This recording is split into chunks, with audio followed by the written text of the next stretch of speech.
Então, essa exigência de publicidade, como eu disse, ela alcança mesmo os edifícios particulares. Não é porque eu tenha alugado a casa de festas, não é porque seja no playground do meu edifício que eu vou poder colocar um leão de chácara e para a cerimônia dizer quem entra ou quem não entra. Tá? A cerimônia ela precisa ser pública, inclusive nos edifícios particulares, é o que nos revela com muita clareza o parágrafo 1º do artigo 1534 do Código Civil. Tá?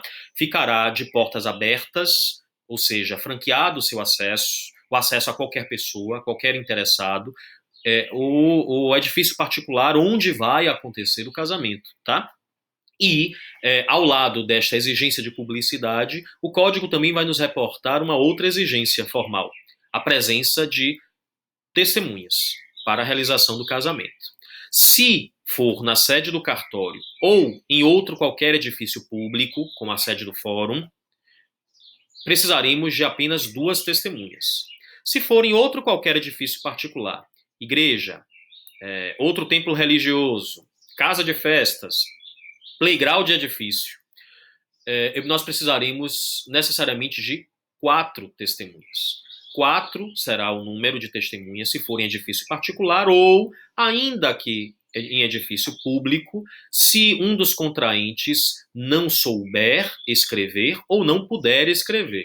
Sim, porque o casamento pode ser celebrado por um analfabeto, sem problema nenhum, tá? Então, aquele que não sabe escrever vai poder se casar, mas precisará ter 4 testemunhas para a cerimônia. E se ele souber escrever, mas não puder, como alguém que esteja com os braços imobilizados, ou que tenha sido acometido por um mal como o de Parkinson e que não consiga escrever, ele poderá celebrar seu casamento, mas precisará, ainda que em edifício público, ter 4 testemunhas e não apenas 2. Fora isso, então, como eu disse, nos edifícios particulares serão sempre em número de 4 essas testemunhas, é o que diz o parágrafo 2º do artigo 1534. Tá? E vejam que interessante, quem são essas testemunhas? Os nossos padrinhos do casamento. São 4, notem que não há uma exigência legal que sejam 2 de um lado e 2 do outro, um casal de um lado, um casal do outro, não, precisam que sejam apenas 4 pessoas, que são testemunhas do ato.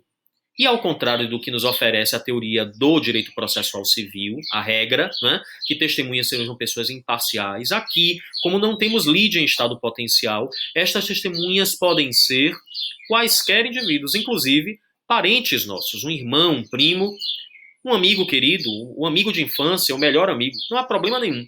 Eu preciso apenas, se for no edifício privado, que é o que normalmente acontece, termos 4 testemunhas. E podem ser, então, homens e mulheres, só mulheres, não é de um lado, não é do outro, é do ato jurídico do casamento. Essas 4 testemunhas, ok? Aí mais uma exigência formal para o nosso casamento, para a conformação do casamento, ou seja, além da publicidade, a existência de 4 testemunhas para o ato, tá?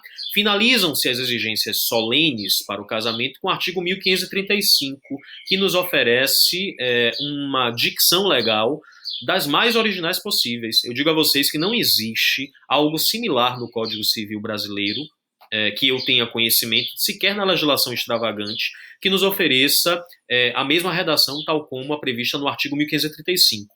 Mais do que uma forma, o artigo nos oferece uma fórmula, ou seja, nos diz, abrindo aspas, como é que a autoridade celebrante deverá dizer ou tratar da convalidação do ato jurídico ali do casamento. Olha o que nos vai dizer o código, eu vou ler aqui para vocês.